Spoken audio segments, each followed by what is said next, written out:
Boa noite, meus amigos do TH+ SBT. Nós estamos chegando com mais um TH+ Cidade. Programa que vem sempre trazendo às autoridades os bate-papos relevantes para as cidades da nossa área de cobertura. Araçatuba, São José do Rio Preto e também Presidente Prudente, que está com sede nova no 16º andar. É isso aí, é o TH+ SBT de Chaim Zayer, que não para de crescer e inovar. E hoje nós temos mais um município que desfila aqui pelo TH+ Cidade, Santópolis do Aguapeí, que no momento, tem um gestor, um administrador, que ao que parece não era político há bem pouco tempo. Mas vamos saber tudo. Boa noite, Gerson, que ninguém conhece, o Gerson Alves de Lima Júnior. É o Juninho. Boa noite, é um prazer te receber aqui. Boa noite, Marco. Boa noite a todos os telespectadores, em especial a população de Santópolis do Aguapeí. Isso mesmo, não era político. Estamos agora aí, com esse desafio e o prazer é todo nosso estar aqui. Tá certo. E o que é que leva, então? Você me disse que você era bancário. A sua formação é qual? Eu sou formado em contabilidade. Contabilidade. Isso. Ok. E o que é que leva, então, um contador, um contabilista a se interessar pela política lá em Santópolis do Aguapeí? Marco, houve, na verdade, um movimento popular. Muitas pessoas passavam por mim, me pediam para eu entrar na política, para eu ser candidato a prefeito. Certo. E assim, a gente teve a sabedoria de entender que as pessoas que estavam pedindo, se eram ali amigos próximos, familiares, que esses são suspeitos, de nos elogiar e tudo mais, Mas não, assim, eu fazia uma análise criteriosa das pessoas que estavam pedindo e via que realmente tinha um movimento forte, com o meu nome.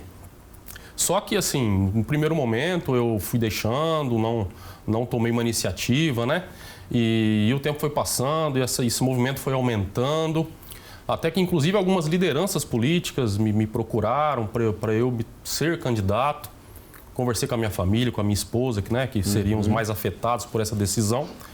E até que, então, eu decidi, por sim, colocar meu nome à disposição, E até então do grupo político que estava, no poder.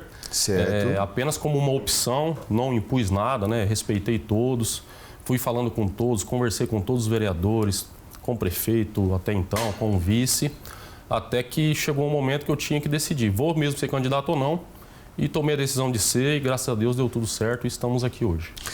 Deu tudo certo e é interessante que você fala de um movimento forte.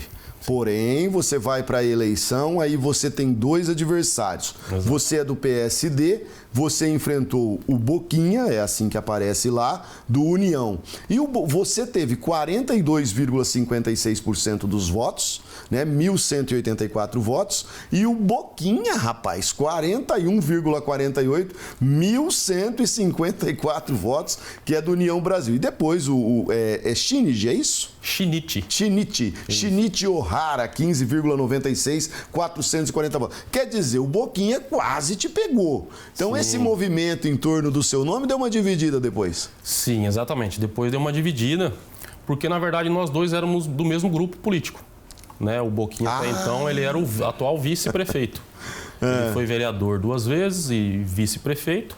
E havia algumas pessoas que queriam ele e algumas que queriam. A gente tentou entrar no consenso, já tivemos algumas reuniões, alguns diálogos e não entramos nesse consenso. Só que houve uma certa demora de decidir quem seria e quem não seria o candidato. E aí eu vendo esse movimento, falei, eu preciso decidir, eu vou ou não vou? Tá. Acabei decidindo por ser, E foi bem disputado a eleição, 30 votos de diferença.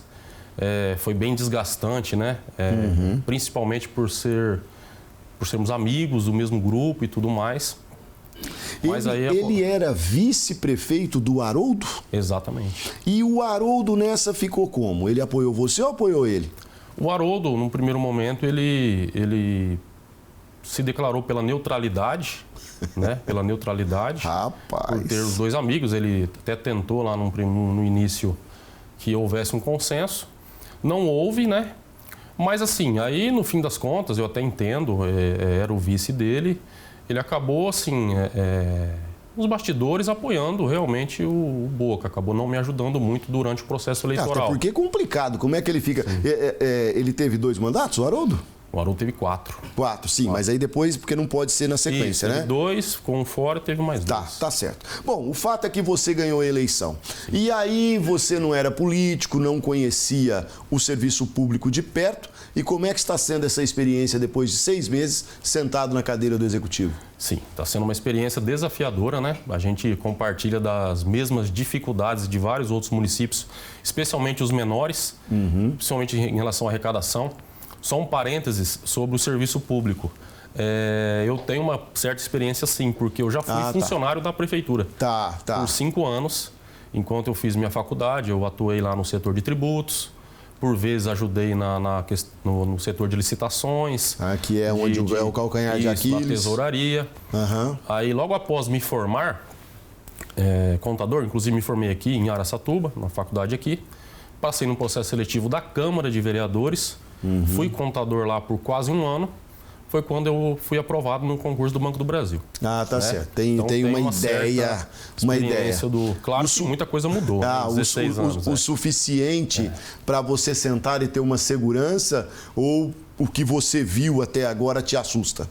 Não, assustar não assusta, né? Mas é bem desafiador, são muitas dificuldades, né? Muitas dificuldades. E a gente tem a responsabilidade lá de honrar a confiança da população, né, com a melhor prestação de serviço possível na saúde e educação, e a gente sempre esbarra na dificuldade maior, que é recurso.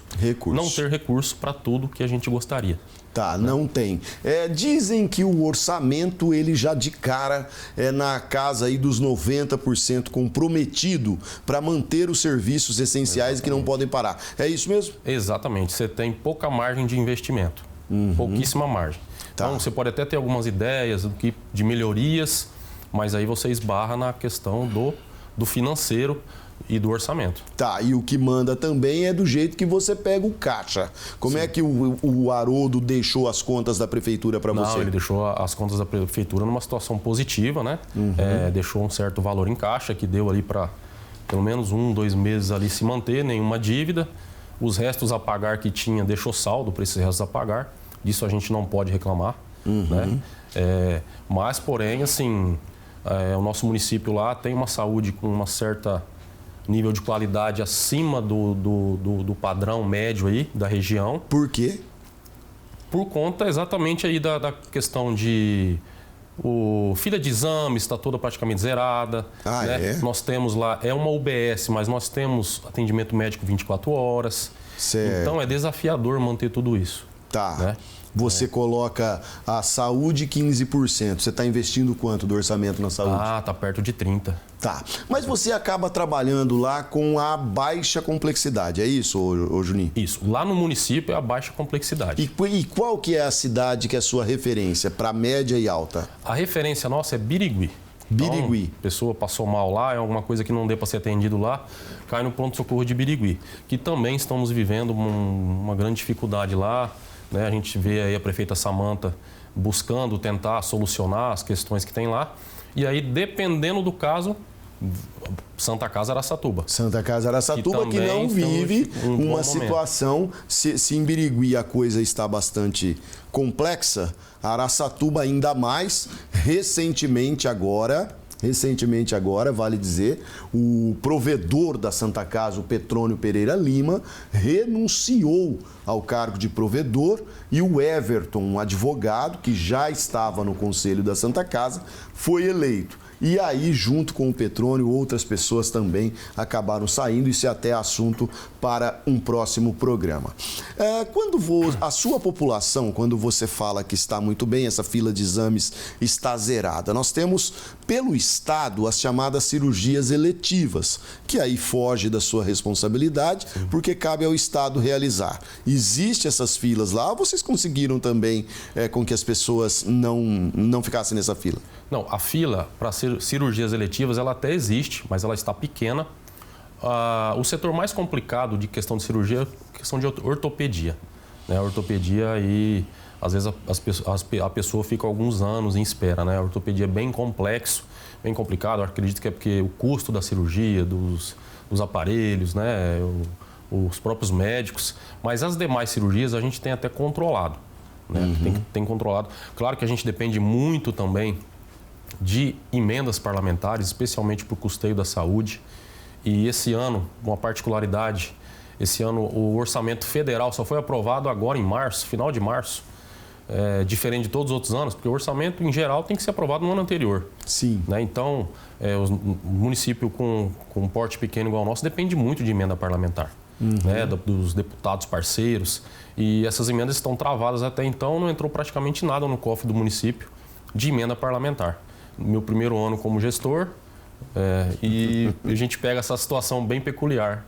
Tá, mas aí, por exemplo, o governador Tarcísio, ele até chamou os prefeitos lá há poucos dias agora para falar das emendas impositivas. Eu nem entendi isso direito, porque se são impositivas é porque ele vai ter que liberar, né? E essas emendas os deputados não colocaram lá no seu município? Sim, colocaram, os deputados estaduais. Estaduais. Né? Chegou agora, nas últimas semanas, creditou na conta algumas emendas de deputado estadual, mas foi agora. Tá. Federal ainda nada, né? E de 2, 3 semanas para trás também nada. Tá. Mas tivemos alguns créditos sim de deputados parceiros lá. O valor, claro que não é um valor muito alto, até porque os deputados têm um limite deles, né? Muitos municípios para atender, mas nós também fomos contemplados. Maravilha. Só para a gente fechar esse primeiro bloco também, o assunto saúde, nós tivemos o anúncio também pelo governo do estado, o cancelamento da licitação do Hospital Regional de Birigui. Você, como gestor público, prefeito de uma cidade que depende de Birigui, como é que viu toda essa situação e como é que acompanha esse caso? Não, a gente fica entristecido, né, por esse cancelamento. A gente espera que seja solucionado quanto antes essa questão, até porque a gente sabe que depois que solucionar tem um período de construção, né? Não é de uma hora para outra que se constrói um hospital com essa estrutura. A gente está e a gente tenta ficar otimista, né, confiante que vai dar certo, torcendo para que dê certo, para que tanto São Topes quanto os demais municípios sejam beneficiados por esse hospital. Maravilha, vamos torcer. Me parece que foi um problema lá de licitação, né? Sim. E aí cancela a licitação e agora vai ter que se fazer outra. E você que já trabalhou no setor e, portanto, conhece, nós sabemos o quanto é dificultoso fazer uma licitação, né, prefeito? Sim, Marco, é muito burocrático. Às vezes entram empresas quer brigar. Isso, às vezes a empresa que perde quer brigar. Às vezes a que ganhou realmente, não estou dizendo que é o caso do hospital regional. Às vezes a que ganhou realmente tem alguns probleminhas, e aí a que quer brigar tem razão. Mas às vezes a que quer brigar não tem razão, e isso daí vai travando. Tá certo. Bom, nós vamos para um intervalo comercial aqui no TH Mais Cidade. Já já nós voltamos aqui com o Gerson Alves de Lima Júnior, o Juninho, prefeito de Santópolis do Aguapeí.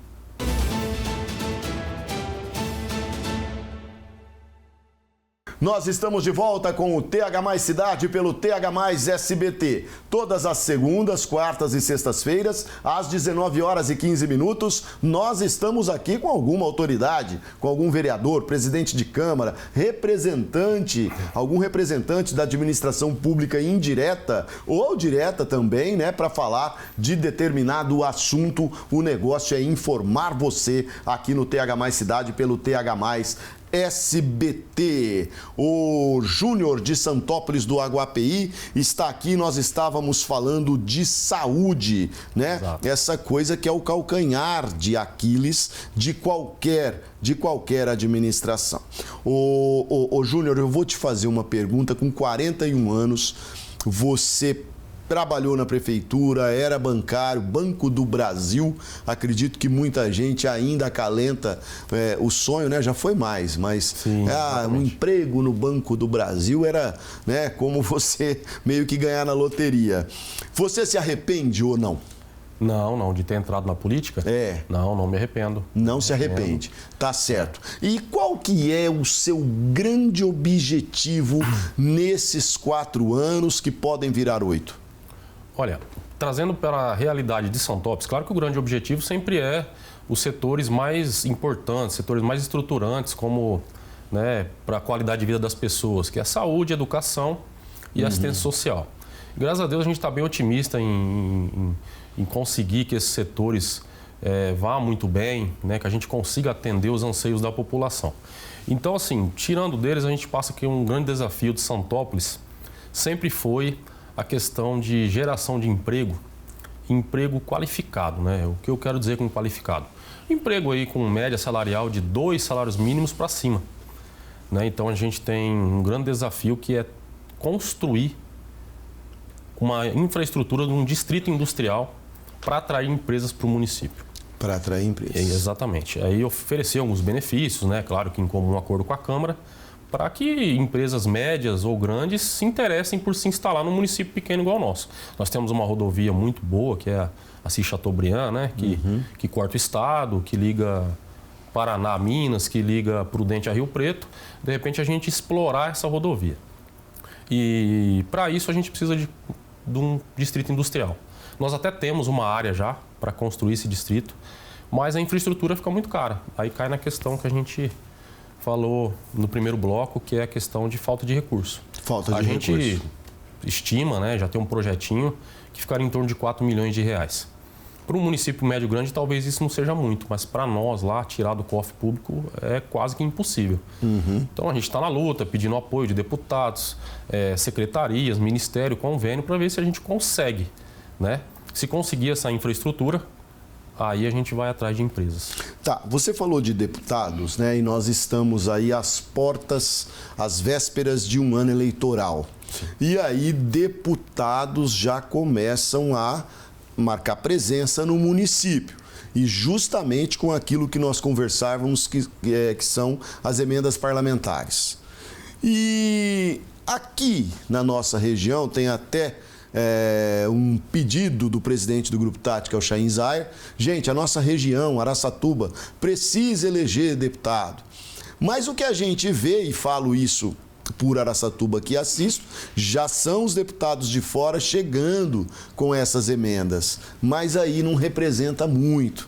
Qual é a sua opinião? Como é que você, enquanto gestor público, que teve 42,56% dos votos, vai acolher e trabalhar com esses deputados de fora, mas também de olho para eleger algum deputado da nossa região? Sim, Marco. Assim, a gente tem espaço, né? Acredito que todos os municípios tenham espaço para conseguir fazer aí um meio termo, né? Tanto de ajudar os deputados que estão ajudando o município, né? Que a regra do jogo é mais ou menos essa: o cara vem aqui, te dá um apoio, te ajuda o município e depois ele vai querer voto. Tá. Claro, né? Por outro lado, a gente sofre com a falta de deputado na região, como você falou. Região de Rio Preto tem deputados, região de Prudente tem deputados, e aqui em Araçatuba a gente tem esse drama de não ter, né? Claro que teria que a classe política, né, e eu me incluo nisso, fazer um movimento, de repente, de união aí, né? Especialmente aqui em Araçatuba, que é a cidade maior, que é o centro, que é a referência. Mas, assim, mesmo eu novo na política, a gente ouve histórias que nunca aqui dentro teve união das lideranças políticas de Araçatuba. Não tem. Então, assim, se as lideranças políticas daqui não tiverem uma união, fica difícil nós, de municípios pequenos, tentar de alguma forma resolver esse drama, né? Tá. Nós tivemos aqui na última eleição os dois candidatos a deputado estadual, que foram a Delmerce Damasceno e o Lucas Anata. Ambos foram bem votados, mas nenhum deles conseguiu galgar a vaga. E para deputado federal, então, aqueles candidatos, os famosos, né, que vêm de fora, levam votos daqui. E, sinceramente, vou até abrir aqui um parênteses para dizer obrigado ao Ricardo Salles, porque ele mandou 15 milhões de reais aí para a Santa Casa, e aí sim uma emenda que conta ponto, 15 milhões. Agora, em uma Santa Casa, claro, todo o dinheiro é bem-vindo. Você colocar aí 100, 200 mil, cair um pingo no oceano, né? E tal. Ô, Juninho, já que nós estamos falando de desafios, lá você, aliás, o nome da cidade, Santópolis do Aguapeí, por causa do rio Aguapeí. Exato. O que esse rio representa para a sua cidade? O rio Aguapeí. É o nome. Tanto já está tendo um nome carinhosamente conhecido como Rio Feio. Rio Feio. Né? É um rio ali que tem é bonito. E é bonito.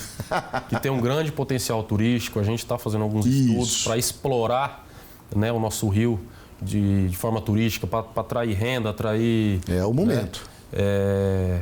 Temos feito alguns estudos aí. A gente está com a nossa secretária de Cultura e Turismo, ela tem conversado bastante aí com a Secretaria do Estado para a gente ter alguns projetos, algumas ideias, com auxílio do Estado também, né? Que lá eles têm um setor bem competente, bem estruturado para nos auxiliar. Tá certo. Vamos falar do outro calcanhar de Aquiles de toda a administração. Educação, que é onde você é obrigado a investir 25%. Como é que está a educação lá para a cidade de Santópolis? Aliás, antes, deixa eu te perguntar. A internet sempre nos trai e fala em 4.800 habitantes. O que você me diz dessa população? É isso mesmo? Olha, Marco, eu acredito que a população real seja essa. Mas eu não posso ir contra também os dados do IBGE. Certo. Os dados do IBGE dizem que caiu para 3.900 pessoas. E para onde foi esse povo, gente? A gente... Morreu? Não. Não. O que aconteceu? Pois o IBGE, todas as cidades, viu? Não é só a sua, não. Mas vamos lá, vamos falar de educação. Como é que está a educação lá no seu município? Olha, Marco, assim, durante a campanha, inclusive um dos slogans que nós tivemos foi manter e melhorar. Então, a nossa educação, claro que a gente quer melhorar, mas eu vou falar um pouquinho de como ela está hoje. Ela é uma educação de tempo integral, né? A gente tem aproximadamente 500 alunos no ensino municipal, entre creche, ensino infantil e ensino fundamental, né? A gente tem aí aproximadamente 50 professores. No ensino fundamental, nós temos psicólogo educacional, nós temos assistente social educacional, terapeuta emocional, professor de AE, né, que é para atendimento especializado. Então, assim, a nossa merenda, né, tenho acompanhado por nutricionista. Então, a nossa educação, ela até que está num patamar razoável bom, né? Mas a gente quer melhorar. Quer melhorar. E o que você pensa em melhorar?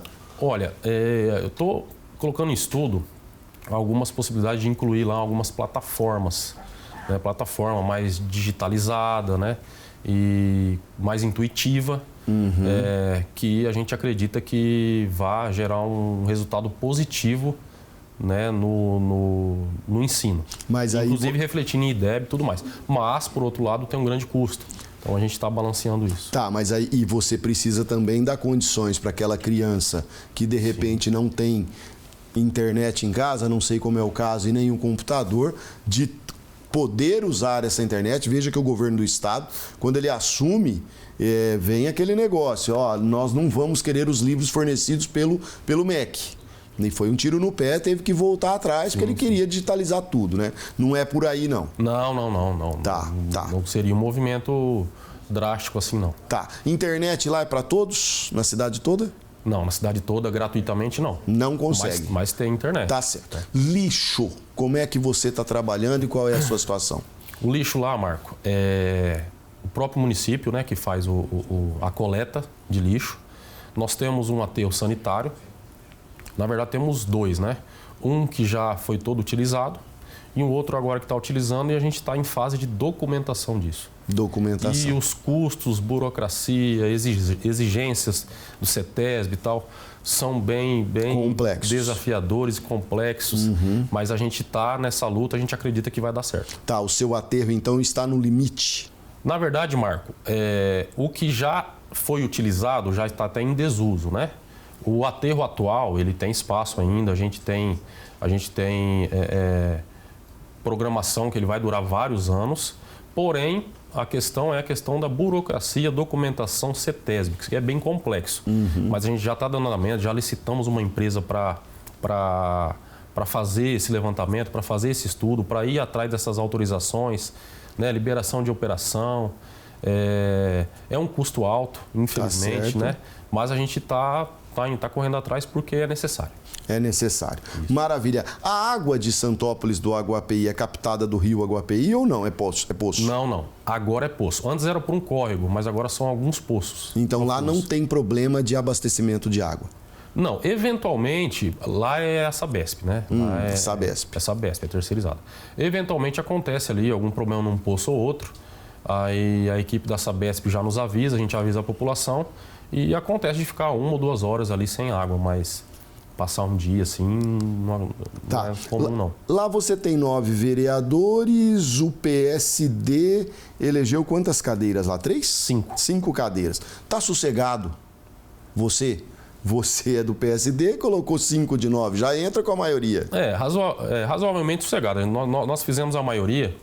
E assim, até sobre os demais vereadores, né? Nós temos a nossa base, que são os vereadores do PSD, mas os demais vereadores foram adversários só durante o processo eleitoral. Né? Hoje, claro, nós somos poderes independentes, eles têm o poder deles e a gente tem o poder executivo. Eles têm que fiscalizar e legislar, mas a gente ia até então trabalhando com harmonia, porque nós temos o mesmo objetivo. Claro, né? Tem que ser. Qualidade de vida da população, melhorias e tudo mais. Então, assim, o que eu mandar para lá que for polêmico, a gente entra em diálogo, a gente conversa. Se for bom para a população, eles aprovam. Se não for também, eles vão rejeitar.